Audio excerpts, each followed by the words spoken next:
Pemirsa, 2 hari setelah Presiden Joko Widodo menemukan kekosongan stok minyak goreng dalam sidak di Yogyakarta, hari ini Menteri Perdagangan Muhammad Lutfi melakukan sidak di pabrik. Menteri Perdagangan menemukan fakta soal produksi minyak goreng yang melimpah. Presiden Joko Widodo hari Minggu lalu mengecek secara langsung ketersediaan minyak goreng di sejumlah pasar dan toko di Yogyakarta. Saat tiba di sebuah minimarket di Pasar Kembang Yogyakarta, Pak Jokowi mengecek ketersediaan minyak goreng di salah satu toko dan di sini penjual mengaku tidak memiliki stok minyak goreng. Selanjutnya, Presiden memantau harga minyak goreng di pasar yang lain seperti di Pasar Beringharjo dan juga Pasar Sentul Yogyakarta. Dari hasil sidaknya, Presiden Joko Widodo menemukan harga yang bervariasi mulai dari Rp13.000 per liter hingga Rp20.000 per liter. Penjual juga mengeluhkan ketidakpastian stok pengiriman minyak goreng dari distributor kepada para pedagang.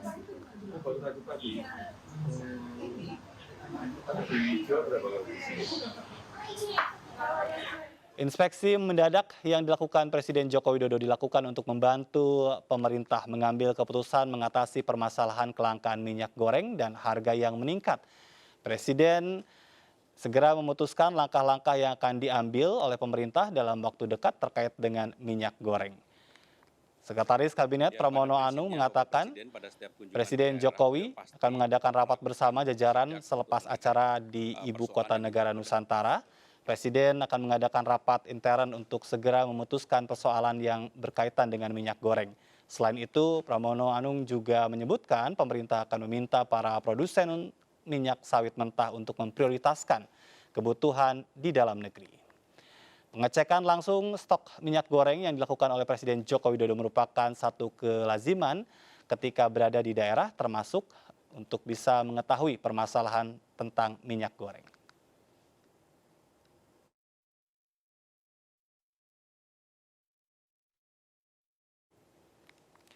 Sementara itu pemirsa, rapat paripurna DPR diwarnai interupsi soal kelangkaan minyak goreng. Dan menanggapi hal tersebut, Wakil Ketua DPR RI Supni Dasko Ahmad mengatakan akan memanggil paksa Menteri Perdagangan Muhammad Lutfi. Informasi bahwa DPR dalam rangka menjalankan fungsi pengawasan mengalami kesulitan soal minyak goreng ini. Sudah 2 kali Menteri Perdagangan diundang dalam rapat konsultasi. Yang kedua berhalangan dengan alasan belum tentu datang dan lain-lain. Oleh karena itu, dalam kesempatan terakhir dalam sidang paripurna ini, saya sampaikan apabila dalam undangan yang ketiga masih ada alasan, maka DPR akan menggunakan aturan dan kewenangan yang ada untuk memanggil paksa Menteri Perdagangan di DPR.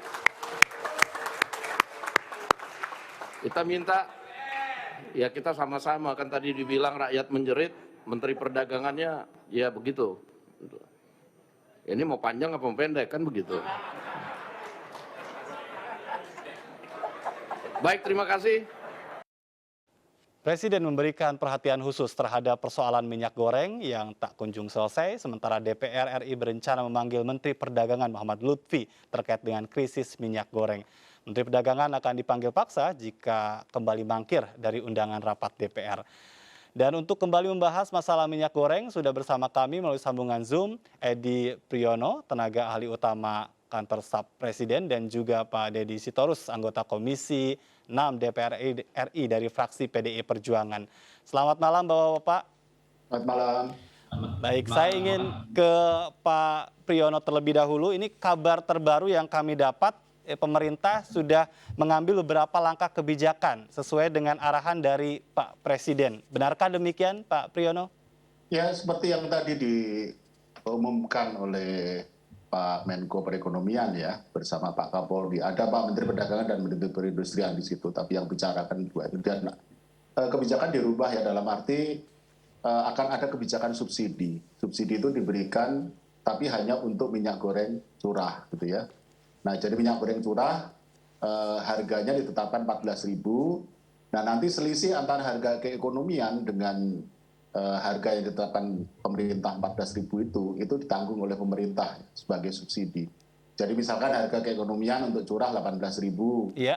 Nah, berarti kan ada selisih 4.000. Nah, nanti selisih 4.000 per liter itu ditanggung pemerintah dan diberikan kepada produsen sebagai konsekuensi dari harga yang ditetapkan 14.000. Sementara Baik. untuk yang kemasan itu dilepas ke harga keekonomian, tidak diatur oleh pemerintah. Nah, artinya bahwa nanti dengan kebijakan ini harganya akan tinggi, tidak lagi 14.000. Ini bagaimana bisa memastikan masyarakat juga tidak kembali protes, Pak Priyono? Yang untuk curah kan 14.000 ya. Yang untuk kemasan memang mengikuti dinamika harga CPO terutama di pasar internasional. Bisa saja memang. Tapi kan selama ini kan juga harganya memang kalau dari pantauan kami dari kantor staf presiden meskipun untuk kemasan ya meskipun ditetapkan 14.000 atau 13.500 belum pernah mencapai itu, selalu di atas HET. Bahkan di beberapa daerah jauh lebih tinggi daripada Baik. itu. Pak Priyono, apakah kebijakan ini diambil dalam artian pemerintah ini memang menyerah dengan mekanisme pasar yang kita tahu memang ada beberapa produsen yang memang tidak diuntungkan dengan kebijakan sebelumnya? Saya kira enggak ya. Jadi saya pikir ini adalah proses yang biasa ya, pemerintah mengevaluasi kebijakannya. Jadi sebenarnya skema subsidi ini kalau diingat-ingat kan sudah pernah dicoba ya sebentar ya pada pertengahan Januari sampai akhir Januari. Kemudian diganti dengan kebijakan DMO, DMO, DPO, dan HET gitu ya. Nah kemudian dievaluasi. Nah hasil evaluasinya ya kemudian menghasilkan keputusan yang hari ini diumumkan. Jadi saya kira bukan persoalan menyerah, tapi memang pemerintah beradaptasi dan memperhatikan dinamika di lapangan dan sebagainya, hasilnya seperti apa, dan yang keputusan yang diambil sehari ini ya dianggap itu yang diharapkan akan hasilnya lebih baik dibandingkan kebijakan sebelumnya. Gitu. Baik, saya ingin ke Pak Deddy Sitorus. Jadi pemerintah sore hari ini sudah mengambil kebijakan adanya penambahan DMO ya untuk dalam negeri, kemudian juga ada mekanisme subsidi dan mekanisme pasar yang kembali diberlakukan untuk harga minyak. Bagaimana Pak Deddy menyikapi hal ini dari DPR? Ya, pertama-tama saya mengucapkan terima kasih kepada Bapak Presiden ya, karena akhirnya teriakan kami didengar. Ya, saya sudah seminggu lebih bersuara di media sosial supaya Presiden turun tangan, mengumpulkan stakeholder yang terkait, terutama Kementerian Perdagangan dan Kementerian Perindustrian dan juga Polri.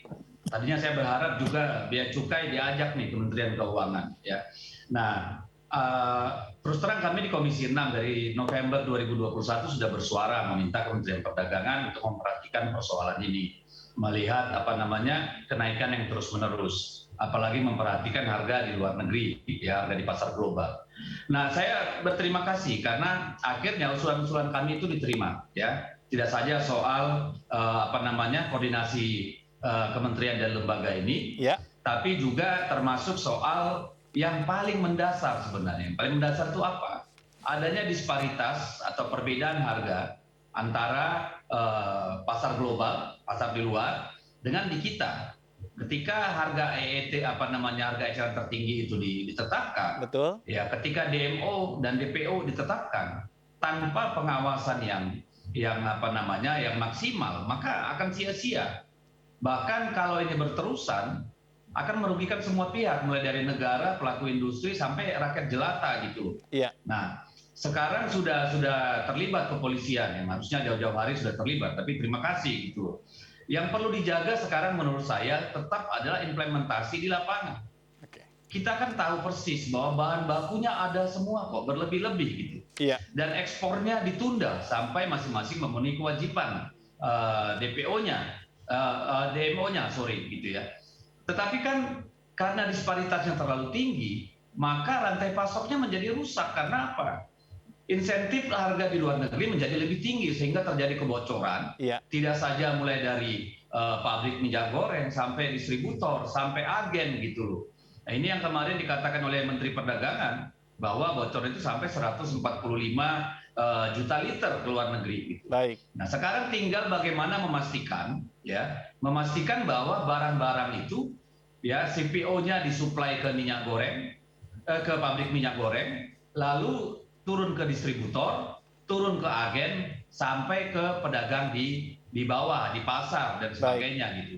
Baik. Nah, lalu persoalannya kan kemudian begini, apakah itu sudah tepat bahwa yang disubsidi adalah harga Tetapi saya juga berharap ini menjadi perhatian Polri dan Kementerian Perdagangan. Iya, Jangan sampai nanti permainannya bukan lagi selundupan, iya, tapi minyak curah ini yang kemudian dibotolkan atau dipakai bungkus sehingga harganya meningkat.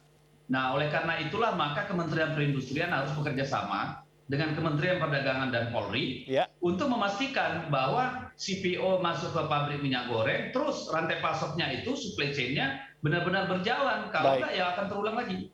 Baik, jadi implementasi di lapangan. Tapi saya kembali ke Pak Priyono, ini soal mekanisme BLT yang akan digulirkan. Sebetulnya apakah ini menjawab permasalahan yang memang terjadi selama ini dengan berlama-lamanya harga yang mahal dan langka ini? Ya, kalau untuk minyak goreng kemasan kan dilepas ke harga keekonomian ya, sehingga kalau menurut saya bisa dipastikan bahwa keberadaannya, ketersediaannya akan bagus gitu, karena produsen atau penjual tidak akan merasa rugi untuk menjual barangnya dengan harga itu. Nah, yang menjadi tantangan memang yang untuk curah gitu ya. Tadi disampaikan oleh Pak Dedi juga gitu ya. Iya. Jadi dan ini juga saya barusan komunikasi dengan Kementerian Perdagangan ya. Kita sudah sampaikan bahwa salah satu yang harus diantisipasi adalah pergeseran konsumen ya, dari yang selama ini pakai minyak goreng kemasan, Iya. karena kemasan ini kemudian dilepas ke harga keekonomian, dia geser ke minyak goreng curah gitu. Baik. Sehingga pasokan minyak goreng curah ini harus dijaga supaya jangan sampai terbatas. Kalau terbatas nanti akan terulang lagi. Dan saya setuju yang disampaikan oleh Pak Dedi, jangan sampai kemudian nanti produsen nggak mau jual minyak goreng curah kemudian menjualnya ke kemasan semua misalkan. Nah, itu nanti repot lagi, karena nanti kalau terjadi